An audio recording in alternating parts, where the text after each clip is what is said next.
주 예수 내 맘에 들어와 계신 후 변하여 새사람 되고 내가 늘 바라던 참빛을 찾음도 주 예수 내 맘에 오시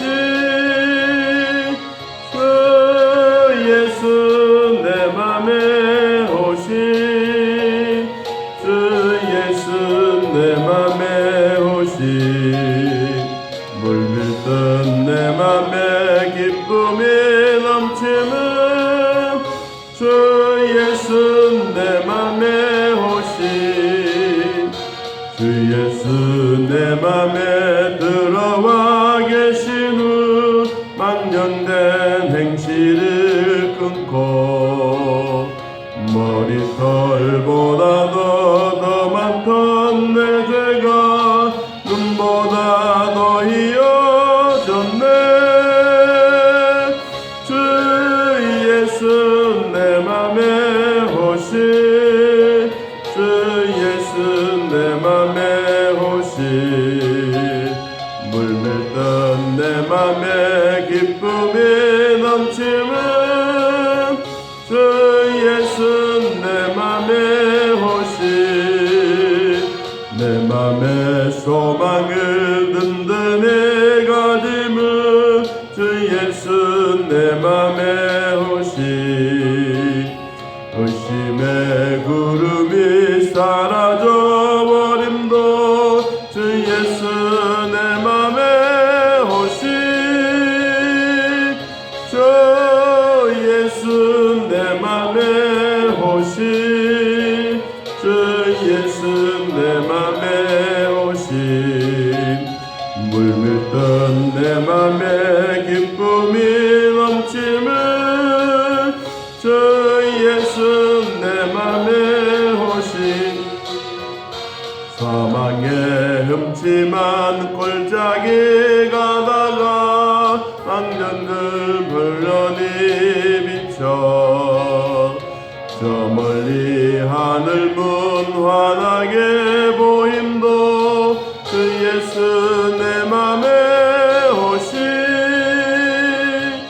주 예수 내 맘에 오시 주 예수 내 맘에 오시 물밀던 내 맘에 기쁨이 넘치는 주 예수 내 맘에 오시 내가 저 천성에 올라가 살기는 주 예수 내 맘에 오시 천성에 올라가 바라던 루비는 그 기쁨 비길 데 없네 주 예수 내 맘에 오시 주 예수 내 맘에 오시 물밀던 내 맘에 기쁨이 넘치는 주 예수 내 맘에 오시 아멘. 오늘 예수님은 따로 기도하실 때에 제자들과 함께 있더라. 어디에 있었느냐 하면 오늘 이 본문의 내용은 마태복음 16장 그리고 마가복음 8장 오늘 누가복음 9장에 나타내 주고 있는 이 말씀인데 따로 기도하러 가시고 있는 동안에 성경 마태복음 17장에 여러분 한번 잠깐 찾아보면 이 내용에 대한 일들의 16장에 보니까 확실하게 우리들에게 설명해 주고 있습니다. 마태복음 16장 13절에 보면 예수께서 빌립보 가이사라 지방에 이르러 빌립보 가이사라라고 하는 지역입니다. 이 지역은 빌립보 가이사라라고 하는 지역은 우리가 성경의 지리상으로 보면 이 헐몬산에서 물줄기가 내려와서 이 빌립보 가이사라라고 하는 지역으로 지나갑니다. 지나가는데 이 지역은 물이 많고 사람들의 살기가 좋은 곳입니다. 그러니까 여기는 주로 무엇이 많으냐 하면 이 물이 많고 그리고 이단자들이 있는 귀신을 섬기는 지역이 어마어마하게 많습니다. 그렇기 때문에 여기는 우리로 말하면 많은 무당들이 여기에 구술하고 있는 그런 장소입니다. 왜냐하니까 사람들이 물 많고 살기 좋은 곳에는 그런 가짜 신들이 많은 것이지. 그런 신을 섬기고 있는 이 지역을 예수님과 제자들이 지나가다가 세상 사람들이 나를 누구라고 하느냐 그렇게 물은 거예요. 실제적으로 여기에는 큰 동상이 있습니다. 이 북한의 김일성 동상처럼 큰 동상이 있는데 누구든지 이 산 모퉁이를 딱 돌아가다가 탁 눈에 띄는 것이 큰 동상을 보면 와 저기 뭐냐 깜짝 놀라듯이 그래서 예수님도 그 지역을 지나면서 이 동상에 대한 모습들을 세상 사람들이 깜짝 놀라고 있는 것처럼 너희들은 나를 누구라고 하느냐 이렇게 물으신 거예요. 여러분 그랬더니 거기에 엘리야, 세례 요한, 옛 선지자 중에 한 사람입니다 라고 하죠. 그때 예수님이 그러면 저 동상보다가도 더 큰 사람이 누구냐? 세상 사람들이 말하고 있는 이 우상 숭배하고 있는 저런 사람들보다 나는 그러면 어떠냐? 이렇게 물은 거예요. 그랬더니 베드로가 대답합니다. 하나님의 아들 그리스도십니다. 마태복음 16장 16절에는 주는 그리스도시요 살아계신 하나님의 아들입니다 라고 고백합니다. 여러분 이런 고백을 들었을 때 예수님은 누가복음에는 그런 구체적인 내용이 없지만 마태복음 16장 17절에는 바요나 시몬아 네가 복이 있도다. 이를 내게 알게 한 이는 혈육이 아니요 하늘에 계신 내 아버지시다. 네가 내게 이르노니 너는 베드로라. 내가 이 반석 위에 내 교회를 세우리니 음부의 권세가 이기지 못하리라. 예수님이 이런 말씀을 하신 거예요. 여러분 그러니까 이 제자들이 그 얘기를 듣고는 야 베드로가 고백했던 이 신앙 고백이 얼마나 위대하다는 사실.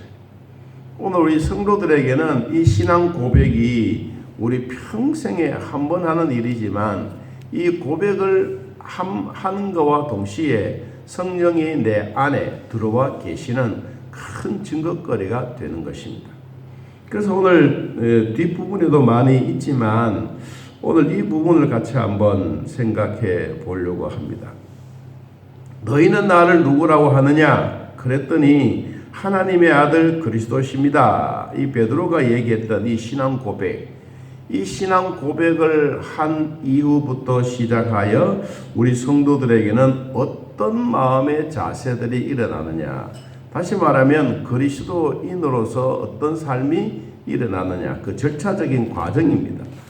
아까 우리 불렀던 여러분 찬송가 289장을 한번 펴보시면 거기에 대한 구체적인 내용들이 아주 세밀하게 소개되어져 있습니다.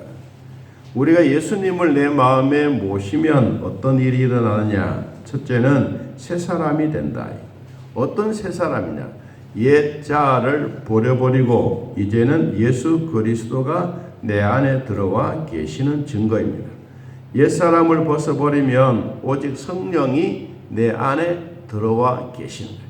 여러분 이게 첫 번째입니다. 하나님이 내 안에 들어오시는 방법은 돈으로 사는 것도 아니고 권세 가지고 사는 것도 아닙니다.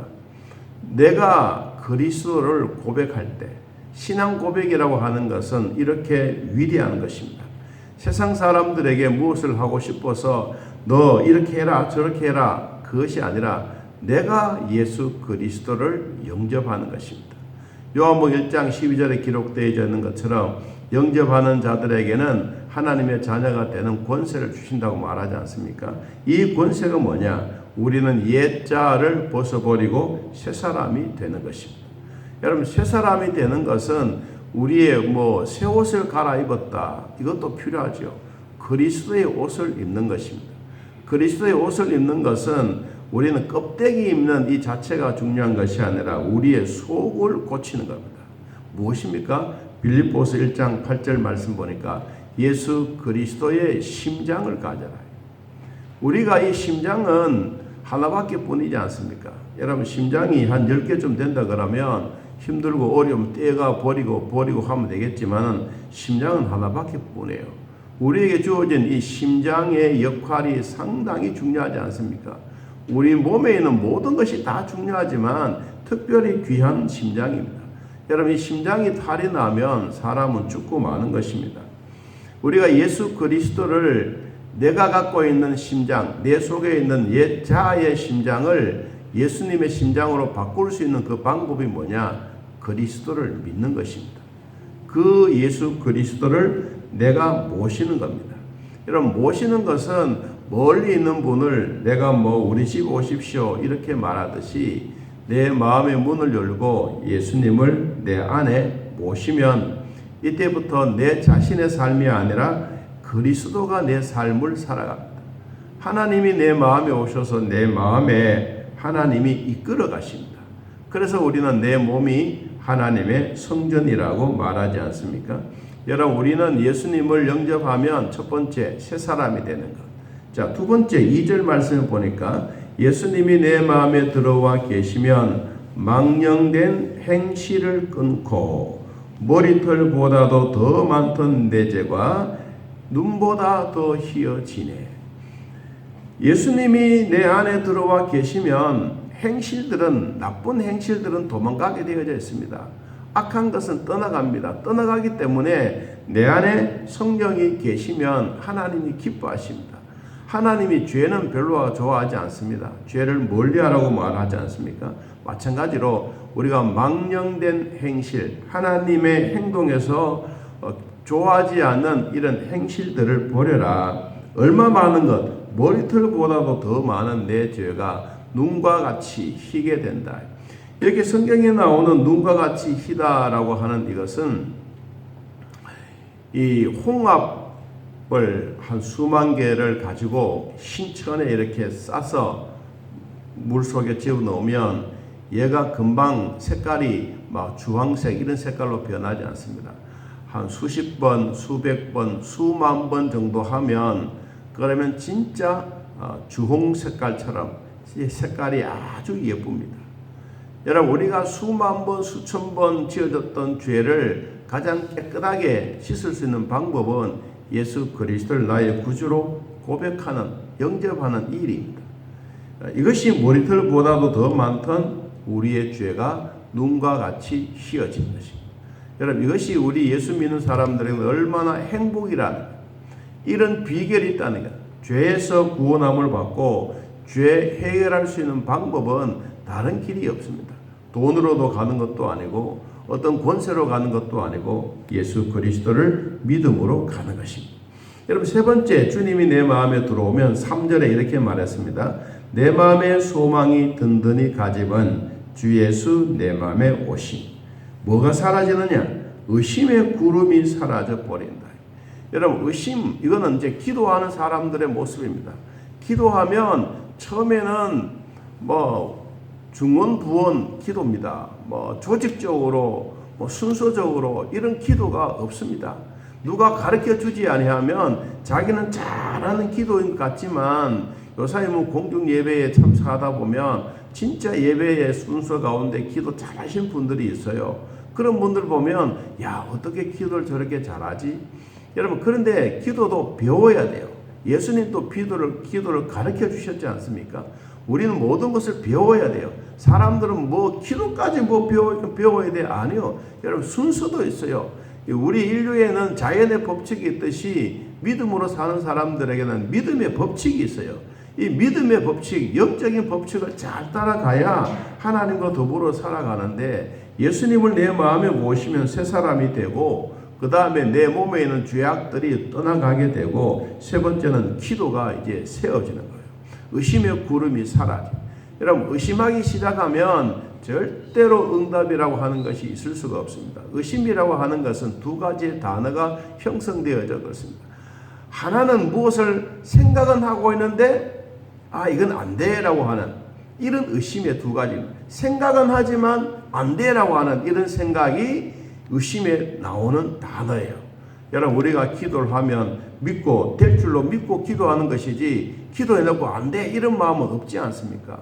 여러분, 사람들은 누구나 할 것 없이 이런 의심들이 우리 마음에 자리를 잡기 시작하면 기도의 문이 잘 열려지지 않습니다. 그렇기 때문에 의심이 사라지도록 우리는 기도해야 됩니다. 어떻게? 의심의 구름이 사라지듯이. 여러분, 구름은 아무리 우리 위에 떠 있다 할지라도 계속 머물러 있지 않습니다. 구름은 바람에 따라서 지나갑니다. 여러분, 아무리 먹구름이 많아도 태양을 영원히 가릴 수는 없습니다.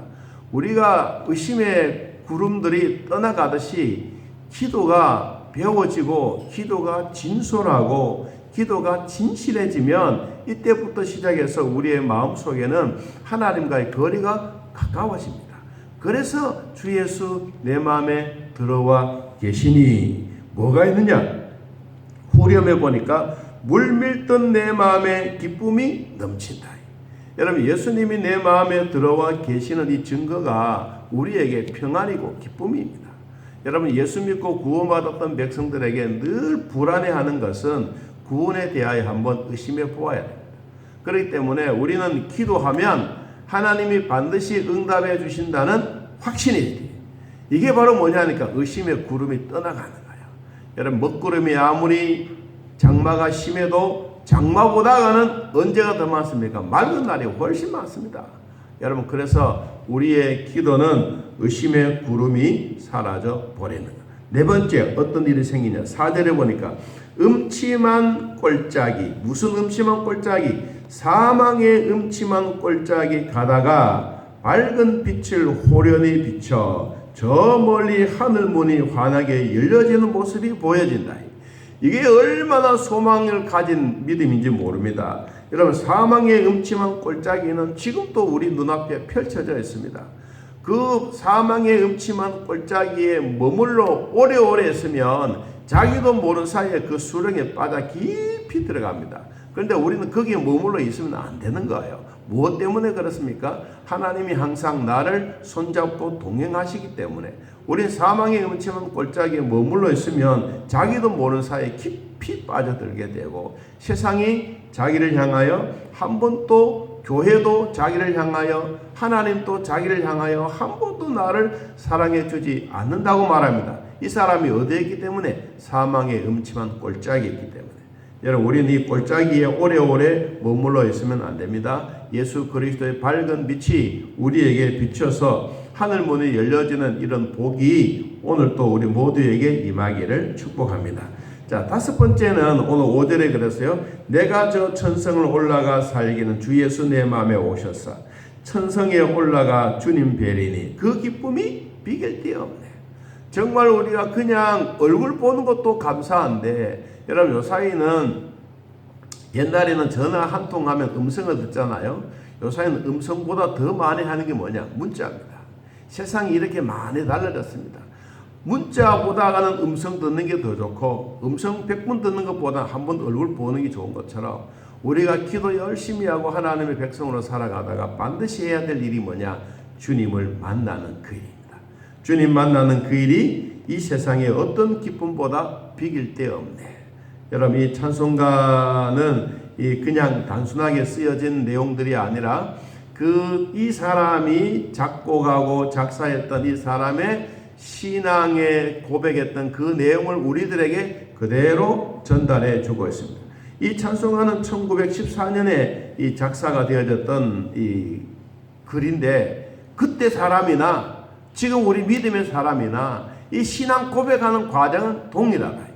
그래서 예수 믿고 구원받았던 하나님의 백성들이 반드시 해야 될 일이 뭐냐? 주는 그리스도시요 살아계신 하나님의 아들입니다 라고 하는 이 고백을 우리는 반드시 해야 예수님이 내 안에 들어와 계시고 예수님 나의 구세주가 되고 하나님의 아들을 믿는 이 믿음이 생겨질 때 나는 새 사람이 되고 죄악들이 떠나가게 되고 의심의 구름이 사라져가고 사망의 음침한 꼴짜기에서 우리는 벗어나게 되고 천당에서 주 예수 그리스도를 만나는 복이 있습니다.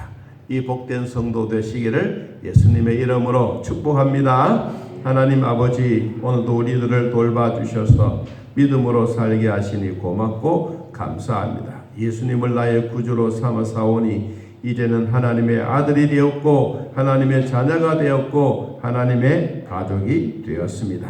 하나님, 의심의 구름도 사라지고 머리털보다도 더 많던 나의 죄악들도 예수님의 보혈로 깨끗하게 씻어주사 이제는 하늘 문이 환하게 펼쳐지고 있는 이 은혜로운 삶이 우리 모두에게 임하게 하옵소서. 지금 또 질병의 죄악의 덩어리들이 우리 눈앞에 닥치고 있지만은 주님의 보혈 속에 오늘 또 감추어 주사 하나님의 은혜로 살게 하시고 주님과 더불어 살아가는 축복 누리며 살게 하여 주옵소서. 병원에 있는 자들 또한 주님 기억해 주시고 이들에게도 소망 있게 하시고 아픈 자들 치료할 때마다 하나님의 긍휼의 복이 있게 하여 주옵소서. 예수님의 이름으로 기도하옵나이다. 아멘. 하늘에 계신 우리 아버지여, 이름이 거룩히 여김을 받으시오며 나라의 임하옵시며 뜻이 안에서 이루어진 것 같이 땅에서도 이루어지이다. 오늘날 우리에게 일용할 양식을 주옵시고 우리가 우리에게 죄진 자를 사하여 줄 것 같이 우리 죄를 사하여 주옵시고 우리를 시험에 들게 하지 마옵시고 다음 악에서 구하옵소서. 대개 나라와 권세와 영광의 아버지께 영원히 있사옵나이다. 아멘. 자, 이렇게 기도드리겠습니다.